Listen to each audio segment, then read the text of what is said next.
मैं order of reaction में next method के बारे में बात करने जा रहा हूं।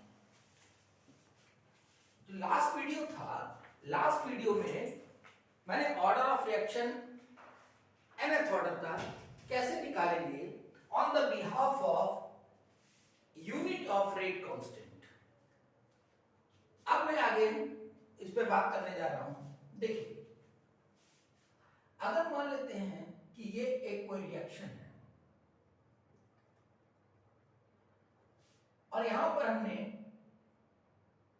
इसका इनिशियल कॉन्सेंट्रेशन ले रखा है 1, ये 0 है टी नॉट पर, टी पर यहां कुछ है से इसका कंसंट्रेशन C1 टी टाइम यानी T1 टाइम ले लेते हैं। T1 टाइम पर जो कंसंट्रेशन है वो C1। मानी बात है कि जो रेट ऑफ रिएक्शन होता है that depends on the concentration of the reactant. Rate of reaction is proportional to the active mass of A, ऐसा लॉ ऑफ मास एक्शन कहता है। इसका मतलब ये हुआ जैसे जैसे रिएक्शन होती जाएगी वैसे वैसे A का कंसंट्रेशन कम होता जाएगा। फिर से समझिए इस बात, जैसे जैसे रिएक्शन हो रही है तो मेरा बच्चा A का कंसंट्रेशन कम होता जाएगा। अरे भाई A खत्म होता जाएगा, A की क्वांटिटी कम होती जाएगी तो कंसंट्रेशन भी कम होता जाएगा। अब अगर कंसंट्रेशन कम होता जाएगा तो रेट ऑफ कन्वर्जन भी तो कम होता जाएगा। यानी अगर मैं यहां पे कहूं ये रेट ऑफ कन्वर्जन R0 है इनिशियल स्टेट में, यहां पर R1 है, तो जैसे जैसे कंसंट्रेशन कम होता जाएगा रिएक्टेंट का वैसे वैसे कन्वर्जन भी कम होता जाएगा। यानी rate of conversion of reactant into the product will decrease as the reaction is progressing. मतलब मेरा कहने का ये है कि जैसे जैसे रिएक्शन प्रोग्रेस करती जाएगी रिएक्टेंट की क्वांटिटी कम होती जाएगी, रिएक्टेंट की क्वांटिटी कम होती जाएगी तो रेट ऑफ रिएक्शन भी कम होती जाएगी, यानी ये भी चेंज होता जाएगा। तो मान लेते हैं कि यहां पर थोड़ी देर के बाद C2 होगा, टाइम T2 पर रेट कितना होगा R2, और ऐसे ऐसे धीरे धीरे एक पॉइंट आएगा जबकि रिएक्टेंट खत्म हो जाएगा, और रिएक्टेंट खत्म हो जाएगा तो रेट ऑफ कन्वर्जन भी 0 हो जाएगा। अब देखिए, हमें पता है कि ये nth ऑर्डर की रिएक्शन है। किस ऑर्डर की? nth order.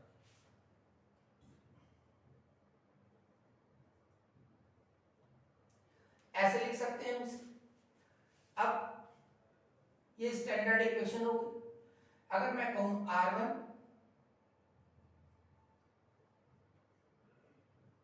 यानी A का कंसंट्रेशन कितना है C1 की पावर n, R2 यानी ये लिख सकते हैं जब R2 रेट ऑफ रिएक्शन है तो कंसंट्रेशन कितना है C2। इन दोनों से हम क्या लिख सकते हैं R1 upon R2 C1 upon C2 की पावर n। अब देखिए बेटा, अगर ये आपको समझ आ रहा है रिलेशन तो अब हम इसका लॉग ले लें। अगर इसका लॉग ले लेंगे तो क्या होगा, नेचुरल लॉग लिया मैंने,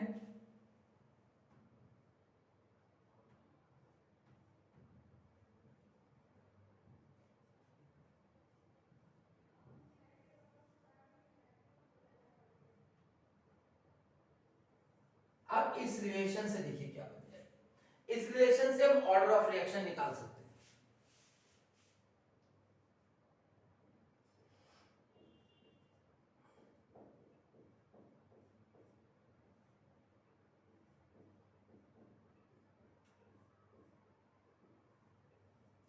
अब आप चाहें तो इसे, ये नेचुरल लॉग है नहीं बेस E है, हम इसे ऐसे भी लिख सकते हैं।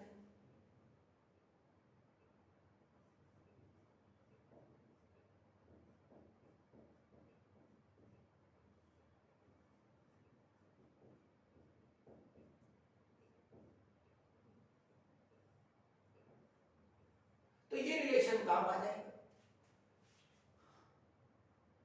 जैसे इसको अगर हम नेचुरल लॉग में कन्वर्ट करेंगे, नेचुरल लॉग को बेस 10 में कन्वर्ट करेंगे तो हम क्या करते हैं, जब कभी भी अगर हम नेचुरल लॉग को बेस 10 में कन्वर्ट करते हैं तो 2.303 से मल्टीप्लाई करते हैं।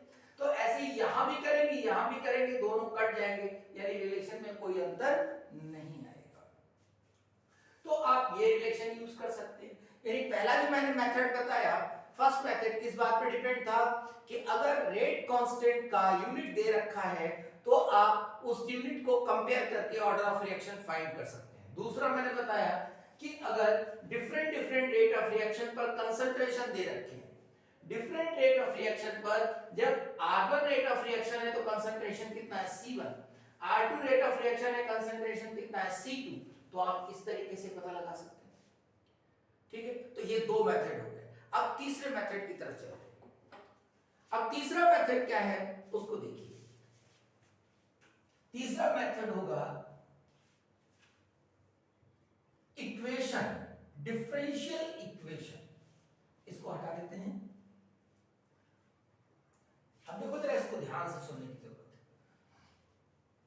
जब मैंने लिखा यहां ए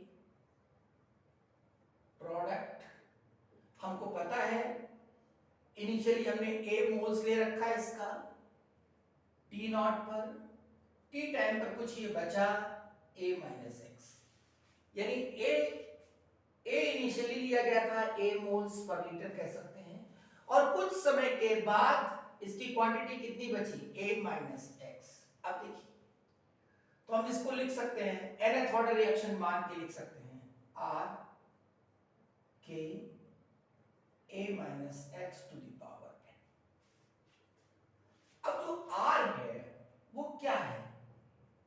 अगर मैं कहूं कि जो क्वांटिटी है रिएक्टेंट की वो धीरे धीरे कम होती जा रही है, रिएक्टेंट की क्वांटिटी धीरे धीरे कम होती जा रही है, यानी dx क्वांटिटी कम हो रही है dt टाइम में, या मैं कहूं dx क्वांटिटी प्रोडक्ट की बन रही है dt टाइम में, तो dx क्या हुआ? Change in concentration, very small change in concentration in very small time, तो हम आपको क्या लिख सकते हैं dx by dt लिख सकते हैं। तो अब यहां पर ये rate of formation of product लिखा है, तो मैंने लिखा यहां पर dx by dt is equal to k a minus x to the power। अब ये जो है हमारी रेट इक्वेशन आई, differential rate equation. dx by dt क्या है? Rate of formation of product. अब इसका जो rate of formation of product है depends on the quantity of the reactant that is present at that instant. ये बात बहुत इंपॉर्टेंट है, यानी कितना प्रोडक्ट बन रहा है, रिएक्शन का रेट क्या है, रेट ऑफ कन्वर्जन क्या है, ये किस बात पर डिपेंड करेगा? ये इस बात पर डिपेंड करेगा कि कितनी क्वांटिटी रिएक्टेंट की उस समय है। जैसे मान लीजिए हमारे पास कुछ समय पहले बहुत पैसा था और आज पैसा नहीं है, तो जब बहुत पैसा था तब हम बहुत चीजें खरीद सकते थे, लेकिन आज पैसा कम है तो हम कम चीजें खरीद सकते हैं। हो सकता है कि पैसा ना हो तो कुछ नहीं खरीद सकते हैं। इसका मतलब क्या है? Rate of purchasing power is depend on the money which you are having. आपके पास कितना था इससे मतलब नहीं है बेटा, आपके पास इस समय कितना पैसा है उस बात पे डिपेंड करेगा क्या खरीद सकते हो।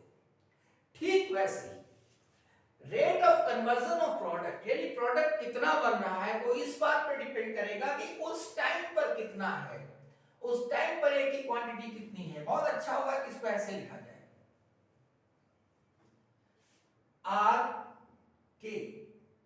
अब देखो यहां मैंने लिखा है इसको, तो ये ए टी, यानी ए का कंसंट्रेशन टी टाइम पर, उसी टाइम पर कितना है, तो आर इज इक्वल टू के A minus x. T time पर कितना है? ए minus x.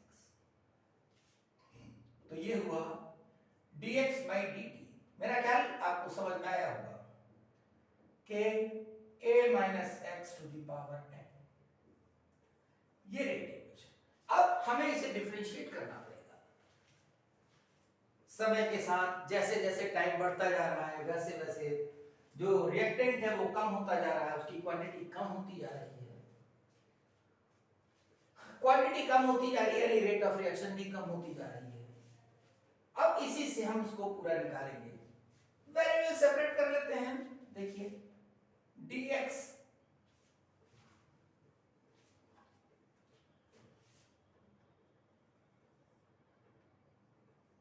dx upon a minus x इधर ले लिया to the power n k dt। अब इसे हमें इंटीग्रेट करना है, k कांस्टेंट है बाहर ले लिया, अब इंटीग्रेट करना शुरू करते हैं। देखिए यहां पर इंटीग्रेशन करने के लिए थोड़ा सा दिमाग लगाने की जरूरत है, बस मैं पूरा एक्सप्लेन करके बता रहा हूं। जब जीरो टाइम था तो प्रोडक्ट कितना था, जीरो। टी टाइम पर प्रोडक्ट कितना होगा, से it is x. T time पर, क्योंकि dx क्या है, प्रोडक्ट कितना बन रहा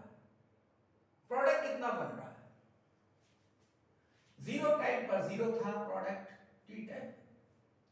अब इसे इंटीग्रेट करना है, तो देखिए अगर मैं कहूं इसे इंटीग्रेट करने के लिए तो a माइनस एक्स को मैं कुछ मान लेता हूं, से y मान लेता हूं। अब इसको डिफरेंशिएट करूंगा तो a कांस्टेंट इसका जीरो हो जाएगा, minus dx equal to dy। इसको मैंने डिफरेंशिएट किया तो dx इक्वल टू कितना हो जाएगा, माइनस dy। अब मैं यहां पर लिख सकता हूं 1 अपॉन y की पावर n dy माइनस, ये माइनस बाहर ले लिया, dx की जगह क्या रखा, माइनस dy, dx की जगह क्या रखा, minus dy, a minus x की जगह क्या रखा, y, तो y to the power n। अब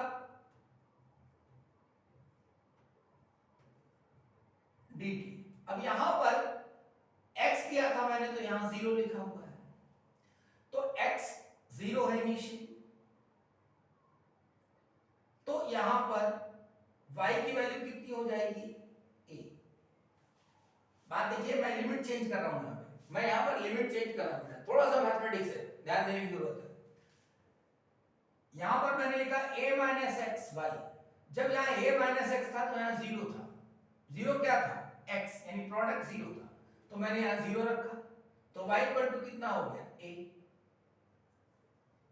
अब यहां x रखेंगे तो ये कितना हो गया, a माइनस एक्स,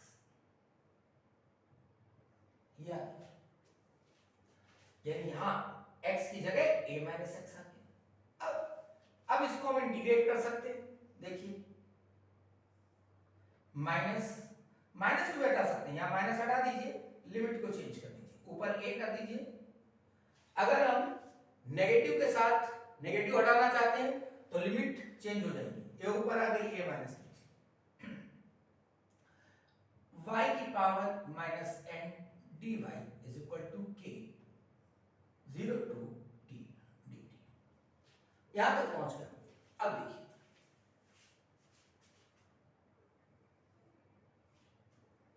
क्या हो जाएगा, y to the power minus n plus one upon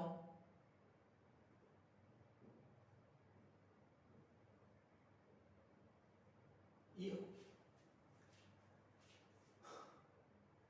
a minus x a, यहां पर हो जाएगा dt को इंटीग्रेट करेंगे तो t आ जाएगा, यानी k into T.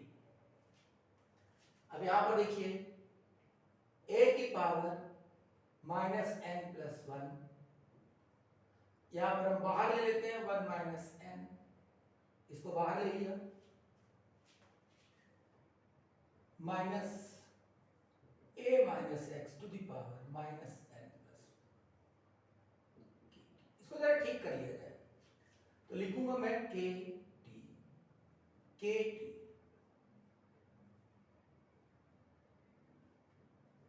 n minus one. देखो ये 1 माइनस n लिखा हुआ है, 1 माइनस n लिखा है मेरा बेटा, मैंने इसको लिखा है n माइनस वन। तो n माइनस वन लिखने के लिए अब इसको क्या करना पड़ेगा, नेगेटिव को अंदर मल्टीप्लाई करना पड़ेगा, तो ये हो जाएगा a माइनस एक्स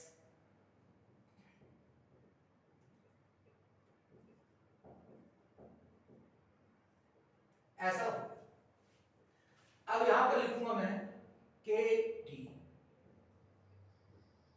n-1 ऐसा होगा।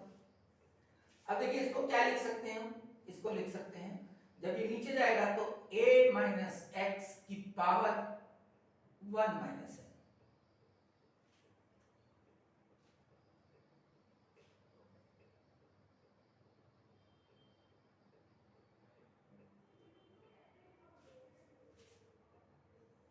Sorry n minus one, n minus one.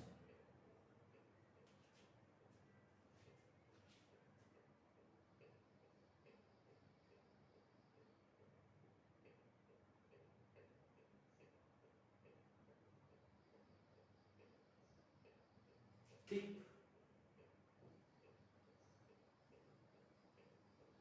ये रिलेशन है। अब जरा इस रिलेशन को देखिए, मैं इसको यहां पर नोट करता हूं। ये nth ऑर्डर के लिए रिलेशन आया है।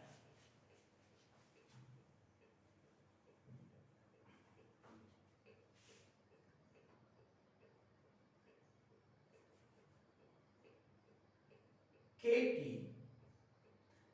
is equal to 1 upon n minus 1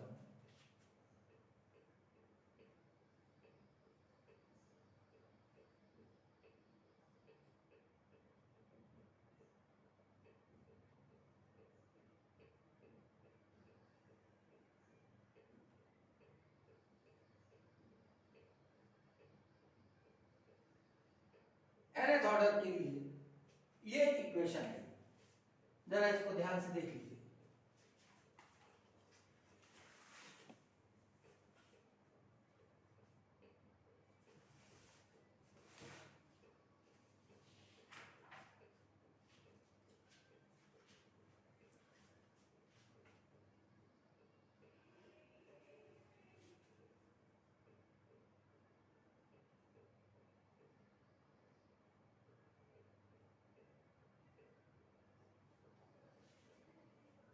ठीक है, तो ये रिलेशन है, ये nth ऑर्डर की इक्वेशन है।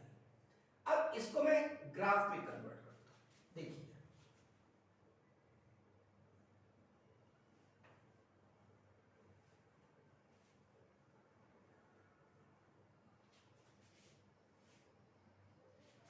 इसका ग्राफिकल एनालिसिस बहुत इंपॉर्टेंट है।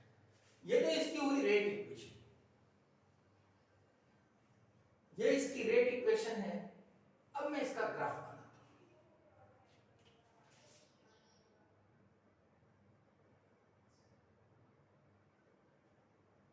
बहुत ध्यान से देखिए, अगर मैं इसका एक्स एक्सेस पर टी लूं, एक्सेस पर टी और वाई एक्सेस पर ले रहा हूं मैं 1 upon a minus x to the power n minus 1, ऐसा। तो इसका ग्राफ कैसा आएगा? nth ऑर्डर इक्वेशन है, इसका ग्राफ कैसा आएगा ये दिखा। तो पहले मैं इसको ठीक करूं।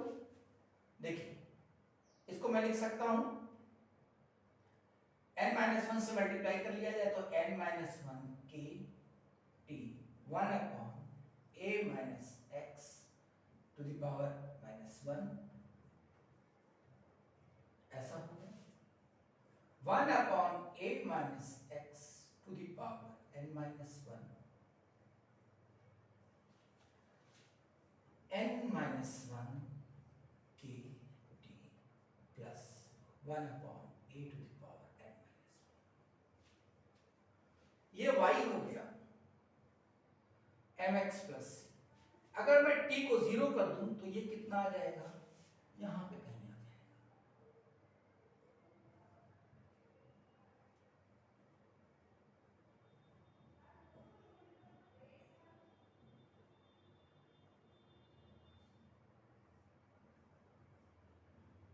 मैं ये ले रहा हूं मैं y एक्सिस पर, और ये हमारा आया है ये वैल्यू आई।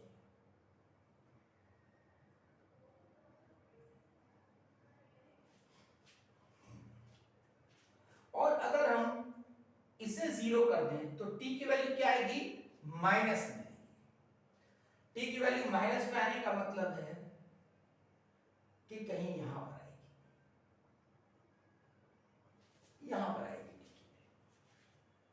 अब t की वैल्यू यहां पे आने का मतलब ये हुआ कि t माइनस तो हो नहीं सकता, तो ये तो मुझे डॉटेड से दिखाना पड़ेगा, ये हो गया। तो स्लोप इसका कितना होगा, स्लोप हो जाएगा n माइनस वन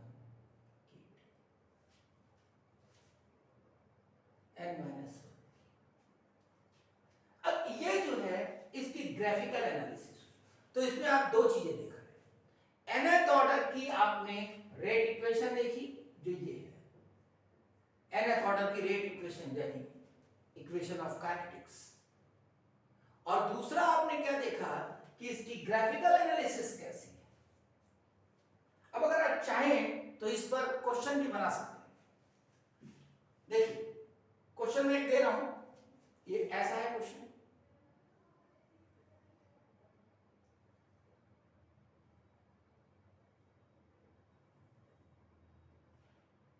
टी और वाई एक्सप्रेस पर वो ले रहा है 1 अपॉन, यहां पे मैं स्लोप इस जगह लिख देता हूं इसका n माइनस वन, क्योंकि इसी को हम यूज कर लेंगे as it is question. a minus x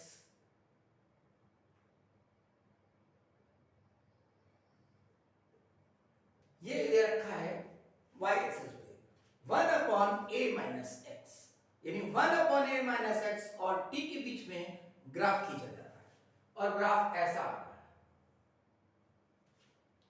अब वो क्या दे रहा है, वो ये दे रहा है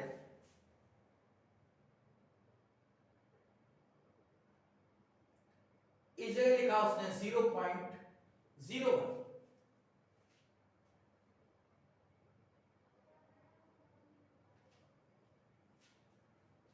स्लोप दे रखा है उसने 50। अब देखिए ये जो क्वेश्चन आपको दिया गया है इसमें कितने सवाल बन रहे हैं। पहले वो पूछ रहा है फर्स्ट पार्ट, वो कहता है find out first part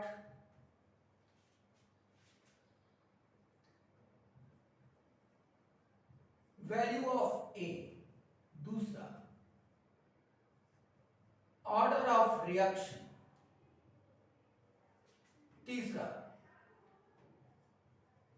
rate constant K, और चौथा भी पूछ सकता है यूनिट ऑफ के, और कुछ भी नहीं पूछेगा, यूनिट ऑफ के पूछ लेगा। यानी वो कहेगा कि बताइए कि के की यूनिट क्या है, और के की आप यूनिट तब बता सकते हो जब आपको ऑर्डर ऑफ रिएक्शन पता हो। जैसे आपको ऑर्डर ऑफ रिएक्शन पता होगा तो आप बता दोगे कि यूनिट ऑफ के क्या होगा। तो अब करना शुरू करते हैं क्वेश्चन। सबसे पहले इस ग्राफ को इससे कंपेयर किया जाए। जैसे देखोगे 1 अपॉन a माइनस एक्स लिखा हुआ है, आप सबसे पहले सोचोगे ये nth ऑर्डर से जनरेटेड है, फिर ग्राफ का आपको लुक दिखाई दे रहा है, तो ये लिखा है 1 upon a minus x to the power n minus one लिखा हुआ है, 1 upon a minus x to the power n minus one लिखा है, n माइनस वन की जगह यहां क्या लिखा है 1, ये 1 लिखा हुआ है, और ग्राफ बिल्कुल इसको मैच कर रहा है। इसका मतलब n minus one is equal to 1। इसको कंपेयर करेंगे तो n माइनस वन की जगह क्या लिखा है 1, तो n is equal to what 2, यानी इसका मतलब ये सेकंड ऑर्डर की इक्वेशन हो गई। अब अगर ये सेकंड ऑर्डर की इक्वेशन हो गई तो देखिए यहां पर ये लिखा है n minus one k is equal to 50, तो n की जगह आ जाएगा 2, तो ये हो जाएगा k इज इक्वल टू 50, यानी यहां पर ऑर्डर ऑफ रिएक्शन हो गया 2, ये हो गया वैल्यू 50 हो गई, जो भी यूनिट आएगी सेकंड ऑर्डर की आप उसको लिखोगे। आगे अब पूछ रहा है a की वैल्यू क्या होगी, यानी इनिशियल कंसंट्रेशन क्या लिया गया है या इनिशियल मोल्स क्या लिए गए हैं, तो उसको देखिए यहां पर 0.01 बराबर क्या लिखा है, देखिए 1 upon a to the power n minus one is equal to 0.01, यानी इसको मैं लिख सकता हूं 1 अपॉन 100, n की जगह क्या लिखेंगे 2, तो यानी 1/a इज इक्वल टू 1/100। तो a कितना आ गया 100, यानी 100 मोल्स किया गया। तो सारा आंसर आपके सामने आ गया। ये मैंने क्यों छोड़ दिया? अगर आता है तो ठीक, नहीं तो लास्ट वीडियो लेक्चर तुरंत देखिए, तुरंत पीछे वाले वीडियो पे जाइए और उसको अच्छे से देखिए कि कैसे रेट कांस्टेंट निकाला जाता है। ये काफी है, पहले इसको तैयार करिए। फिर हम जाएंगे अगले मेथड में हाफ लाइफ पीरियड। यानी हाफ लाइफ पीरियड से भी हम निकाल सकते हैं ऑर्डर ऑफ रिएक्शन। तो nth ऑर्डर रिएक्शन अभी अगले वीडियो में भी जारी रहेगा, उसको हम कंटिन्यू करेंगे। ठीक से पढ़िए, अच्छे से पढ़िए, पेन कॉपी का यूज करते रहिए, ठीक है? ध्यान रखिए अपना और अपनों का ध्यान रखिए। That's all.